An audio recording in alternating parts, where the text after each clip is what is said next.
छात्रों, आज हम कुछ महत्वपूर्ण शब्दों को लेकर प्रस्तुत हुए हैं और इन शब्दों में सूक्ष्म अंतर पाया जाता है। ये शब्द युग्म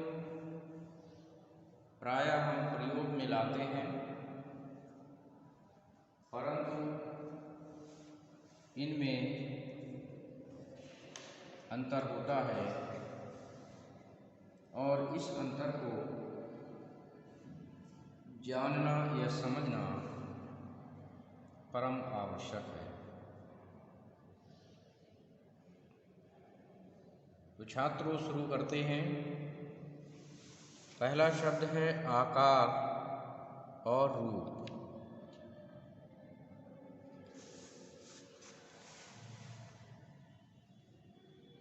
आकार वस्तु की वह आकृति होती है जिसमें उसकी लंबाई, चौड़ाई तथा ऊंचाई सम्मिलित होती है,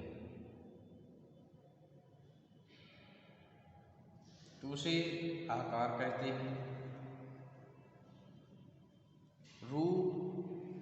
रूप में शारीरिक गठन, आकार, रंग, बनावट शामिल है।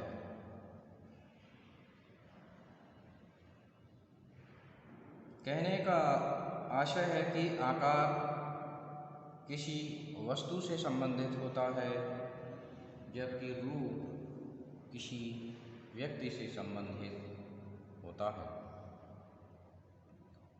इसी प्रकार से आवृत्ति और पुनरावृत्ति।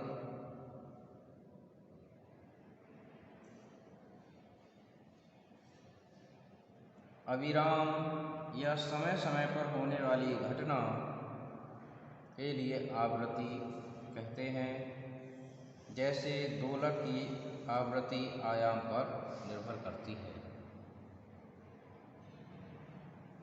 इसी प्रकार से पुनरावृत्ति शब्द होता है किसी किए हुए कार्य को फिर दोहराना पुनरावृत्ति कहलाता है। जैसे ध्यान रखना, इस गलती की पुनरावृत्ति न हो, वरना तुम्हें पछताना पड़ेगा।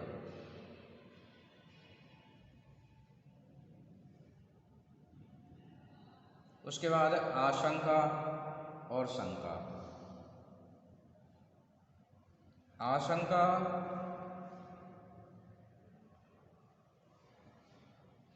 अमंगल सूचक घटना की संभावना से मन में उत्पन्न क्लेशपूर्ण भाव को आशंका कहते हैं। जैसे आखिर वही हुआ जिसकी मुझे आशंका थी।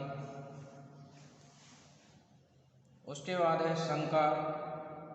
शंका का अर्थ संदेह है, जैसे मुझे इस कार्य के पूर्ण होने में शंका है। उसके बाद शब्द है आलोचना और समीक्षा। आलोचना में गुण और दोषों का वर्णन किया जाता है,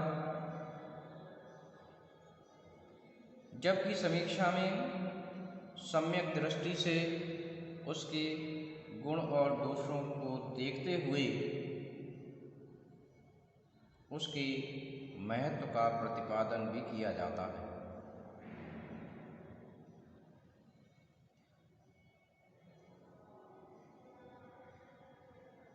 जैसे गीता की समीक्षा अनेक विद्वानों द्वारा की जा चुकी है। आग्रह, अनुरोध। आग्रह वह याचना जो अधिकार की भावना से युक्त हो, जैसे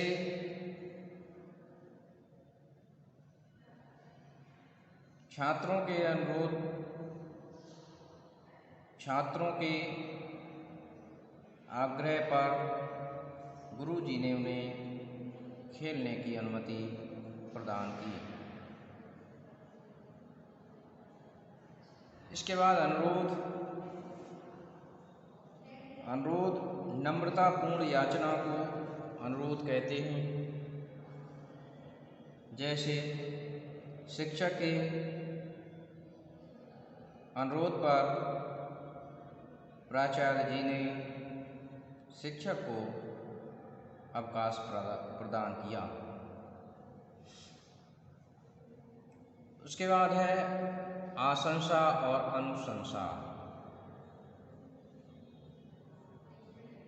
आशंसा शुभ कामना अथवा कल्याण की कामना को कहते हैं। जैसे आपके प्रति मेरी आशंसा सदैव है। अनुशंसा किसी की योग्यता को प्रमाणित करना।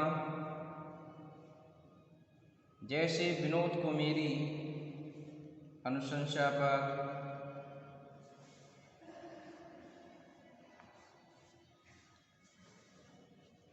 विश्वविद्यालय के गोपनीय विभाग में नियुक्ति मिल गई। उसके बाद है आशा और विश्वास। आशा का अर्थ है इच्छा या मनोरथ। जैसे आशा है तुम अपने कार्य में अवश्य सफल होगे। विश्वास पूर्ण निश्चय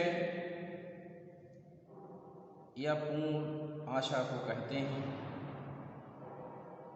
मुझे विश्वास है कि तुम अपने कार्य को सफलतापूर्वक संपन्न करोगे। उसके बाद है आदर्श और कसौटी। किसी वस्तु का श्रेष्ठतम रूप आदर्श कहलाता है, जबकि कसौटी मानदंडों पर किसी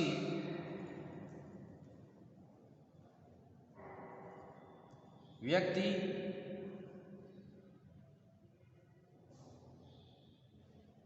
को परखना कसौटी कहलाता है। आवेदन, प्रतिवेदन, प्रार्थना पत्र या निवेदन पत्र आवेदन कहलाता है। किसी भी प्रतियोगी परीक्षा में शामिल होने के लिए अभ्यर्थी के लिए आवेदन पत्र भरना आवश्यक होता है। प्रतिवेदन जांच पड़ताल के पश्चात तैयार किया गया विवरण या रिपोर्ट प्रतिवेदन कहलाता है।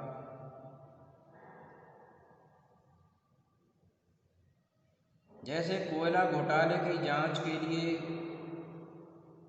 गठित आयोग ने समय सीमा के अंदर अपना प्रतिवेदन केंद्र सरकार के लिए सौंप दिया।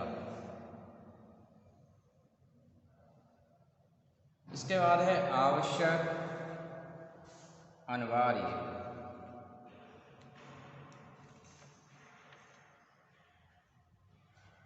आवश्यक का अर्थ होता है जरूरी, जैसे वह आवश्यक कार्य से लखनऊ जा रहा है।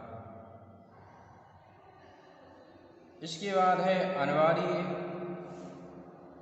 जिसका कोई विकल्प न हो उसको अनिवार्य कहा जाता है।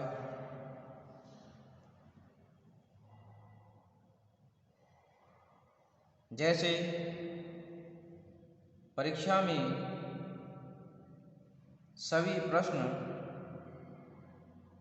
अनिवार्य हैं। इसका अर्थ है कि इसमें परीक्षार्थी के लिए किसी भी प्रकार की छूट नहीं है, सभी प्रश्न उसे हल करने हैं। उसके बाद है आमरण और आवरण। आमरण का अर्थ होता है मृत्यु तक का संकल्प लेकर बैठ जाना, आमरण कहलाता है।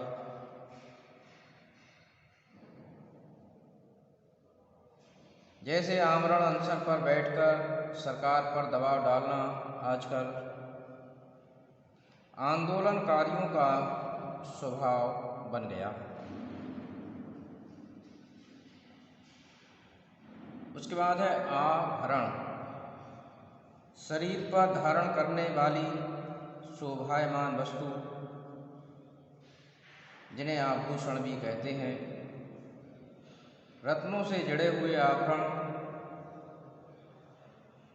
पहने हुए वह नायिका अत्यंत सुंदर लग रही है। उसके बाद है आदि। आदि आदि का अर्थ होता है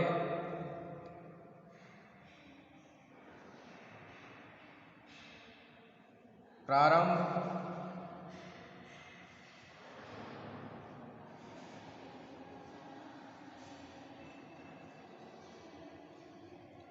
महर्षि वाल्मीकि आदि कवि कहलाते हैं। दूसरा शब्द है आदि, इसका अर्थ होता है आदत। शराब का आदि व्यक्ति तपेदिक से ग्रस्त हो जाता है। तो इस प्रकार हमने शब्दों में जो सूक्ष्म अंतर है उस अंतर को जाना।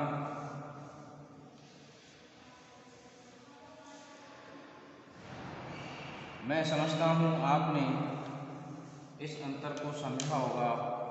धन्यवाद।